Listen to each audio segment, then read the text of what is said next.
Following the dismissal of Steve Wilks after the Super Bowl defeat, the San Francisco 49ers have appointed their new defensive coordinator. In this video, I will read the NFL news sourced from the Bleacher Report website and provide a conclusion of the news. Per ESPN's Adam Schefter and Jeremy Fowler, the 49ers are promoting defensive passing game coordinator Nick Sorensen and plan to hire former Los Angeles Chargers head coach Brandon Staley to a prominent role on Kyle Shanahan's staff. In February 2023, Wilks was brought on board to take over from DeMeco Ryans, who had been appointed as the head coach of the Houston Texans. Even though some of the 49ers' defensive stats under Wilks didn't look bad, there did seem to be a disconnect between his style and the team throughout the season. They were placed third in points allowed, eighth in yards allowed on a per-game basis, and fourth in defensive DVOA. A deeper dive into the numbers shows there was a significant drop-off on a per-play basis, particularly against the run. This was particularly evident in their playoff matches against the Green Bay Packers and Detroit Lions,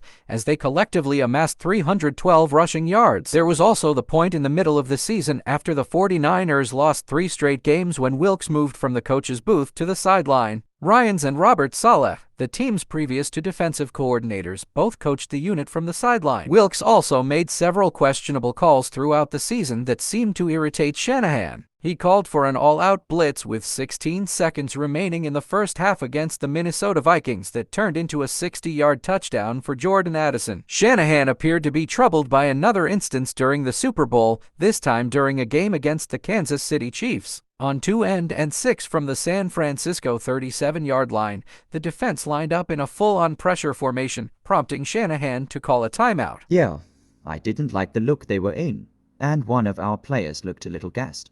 Shanahan told reporters about the timeout call a couple days after the game. I didn't think I was going to use them all right there, so I thought it'd be a good time to use one. In conclusion, the San Francisco 49ers have made significant changes to their coaching staff after the dismissal of Steve Wilks. After Wilks' departure, the team has promoted Nick Sorensen to defensive coordinator and plans to bring in former Los Angeles Chargers head coach Brandon Staley for a prominent role on the coaching staff. The decision to make these changes appears to be influenced by a disconnect between Wilks' coaching style and the team's performance, as well as some questionable calls made by Wilks during the season.